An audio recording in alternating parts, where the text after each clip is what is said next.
I work as a behavior therapist in a large multi-level building. I'm only a few weeks away from advancing to the business end, as I have an MBA degree, and after my exam, I am hopefully going to work with the company's marketing team. But they only hire from within, so I had to first start as a tech, RBT, and now therapist. I say this because unless I had to work in the actual space with the kiddos, I never would have experienced the following unexplainable/paranormal incidents. Our center is located deep inside the north wing of the bottom floor. You have to go through double doors down a narrow hallway and through another heavy door to even reach our space. Most people don't even realize there's a therapy center down there. We specialize in working with autistic children, ages 2 to 17. The building itself contains other businesses. There's a cardiovascular clinic upstairs, SAT prep classrooms scattered throughout on the floor above level 2, and driving schools or miscellaneous training centers on other floors. Security guards the front lobby, and it's a maze just getting from one wing to the next. In our center alone, there are over a dozen rooms. Therapy rooms, restrooms, a sensory room, offices, cubicles, and a kitchen, each section meant to accommodate the varying needs of our clients. It should feel safe, but it doesn't. Let me start with something small, though small doesn't quite cut it.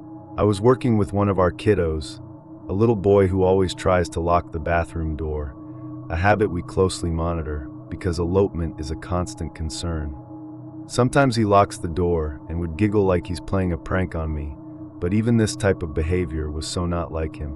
Even before we learned about this bizarre tendency of his, we'd usually just shut the door and he would knock whenever he was done. He never had issues with locking it, which is something that I still believe wasn't plausible.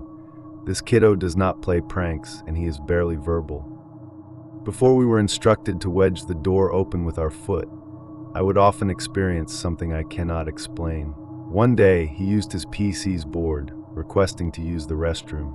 I walked him to one of the bathrooms and physically saw him walking to the toilet, but the door shut faster than it should. It's supposed to slowly shut, yet it slammed shut in an almost impossible manner. I quickly opened it, thinking he pulled the handle, but when I opened it, I physically saw him standing at the toilet. So I shut the door again, and as usual, he knocked, suggesting he was done. When I opened the door, he was still peeing. I was so confused, and I quickly shut the door again to give him his privacy.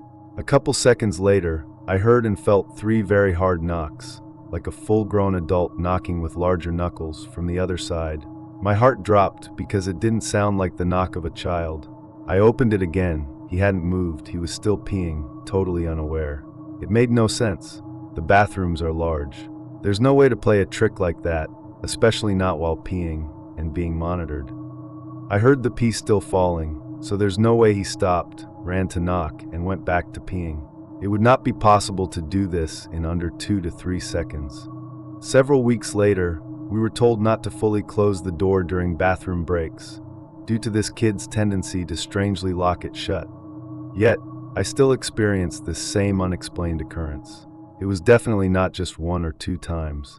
It's happened on multiple occasions and with different therapists/techs, not even just with this particular patient. So anyways, during this other incident, with my foot wedged between the door, I heard the knocking and I snapped my neck back expecting to see him by the door. But he was several feet away, still peeing. This really creeped me out, and I asked the other therapists who worked with him, and they all cut me off. They all knew exactly what I was talking about.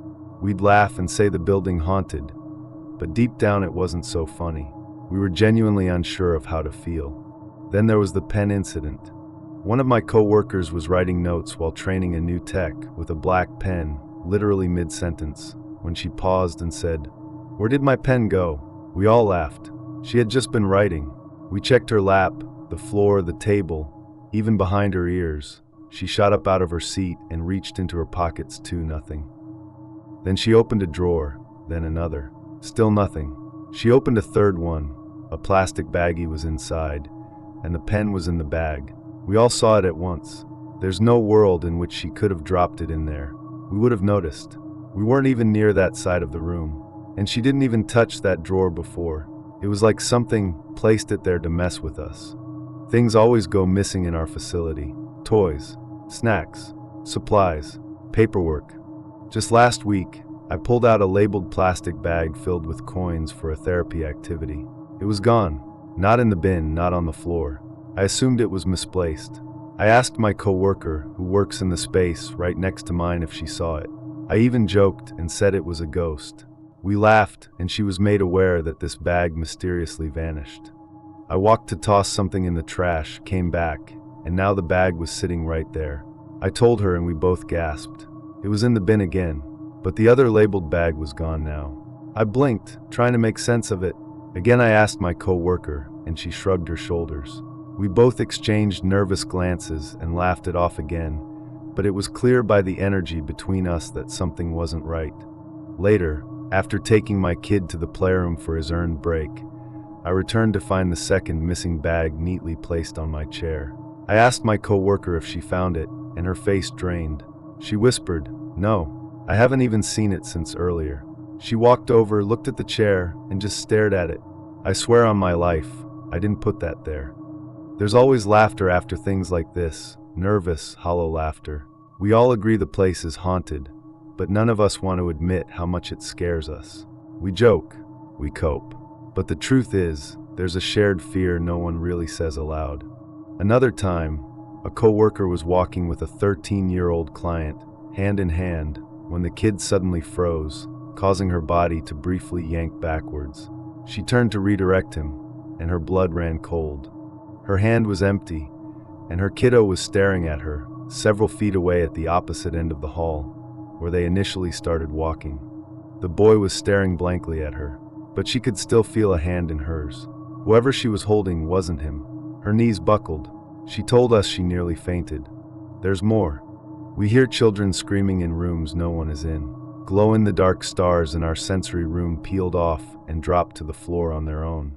A back door that shouldn't open from the inside of the sensory room somehow swung wide open. A massive puddle of water appeared just beyond it. None of us opened it. The glow stars were always firmly stuck up for months. In one terrifying case, a child was heard screaming at the top of her lungs, raw and painful, like she was being hurt. Several therapists ran toward the sound, following it to the sensory room. When they opened the door, it was empty. The lights were dimmed, glow stars scattered on the floor. That locked back door was wide open.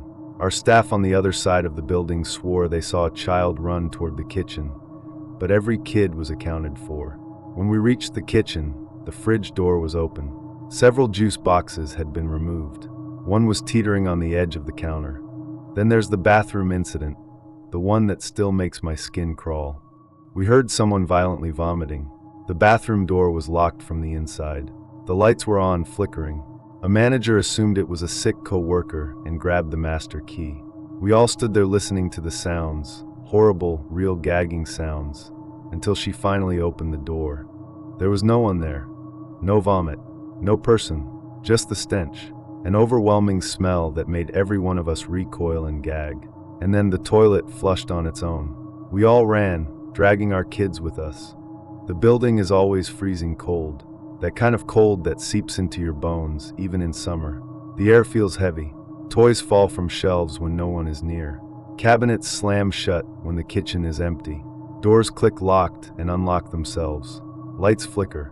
Whispers, footsteps, knocking sounds. Laughter that doesn't belong to any of us. We've tried to explain it away. We've tried to ignore it. But deep down, I think we all know. Something else is working with us here. Something that doesn't want to be ignored anymore.